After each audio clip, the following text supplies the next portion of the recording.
Non, il n'y a pas d'objectif dans tout ce qu'on fait, hein. Que ce soit dans la danse ou dans le massage. Par exemple, un jour, j'ai demandé à Lolita, je lui ai dit, mais bon, ce massage sublime, à quoi ça sert? Elle m'a dit, ah, ça sert absolument à rien. Donc j'étais un peu déçu. Je me suis dit, bon, c'est pas grave, c'est tellement bon, même si ça sert à rien, je vais continuer. Puis après, un moment de silence, elle m'a dit, de temps en temps, ça peut provoquer une expérience mystique. Voilà, ça me suffisait amplement. Je me disais, bon, alors si de temps en temps ça peut provoquer une expérience d'union avec la totalité, allons-y.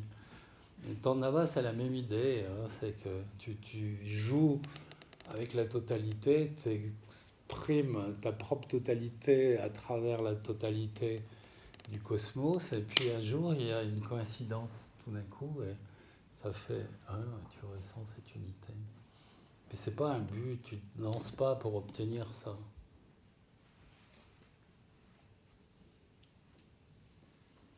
Parce que chaque fois qu'il y a un objectif, en fait, c'est une vision raccourcie de quelque chose qui est beaucoup plus vaste. Lalita, au début, les premiers jours, elle m'a dit, est-ce que tu sais ce que tu veux atteindre du point de vue spirituel? J'ai dit oui. Elle m'a dit avec un air un peu sévère, alors j'espère que tu l'atteindras jamais, et elle est partie toute la journée. Parce que pour elle, c'était évident que c'était un concept, et que j'allais atteindre un concept, et que le concept n'avait pas grand-chose à voir avec la réalité.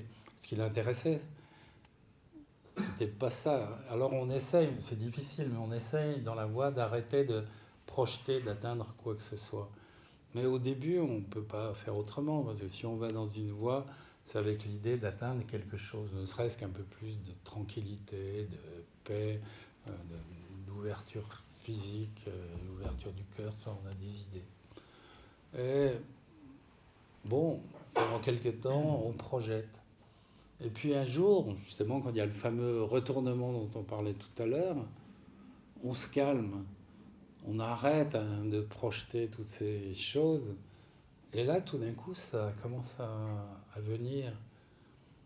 Parce que toutes ces projections, c'est vraiment une réduction de quelque chose de cosmique. C'est tout petit. D'où l'idée que ce ne serait pas une bonne chose d'atteindre ce qu'on veut. Mais bon, pour comprendre ça, on est obligé de s'efforcer un peu. On fait des efforts, on essaye, on va vers, etc., jusqu'au jour où ça change. Parce qu'autrement, si on est là et on attend, il y a des gens qui disent ça, ils disent, bon, moi, je suis dans l'absence de faire.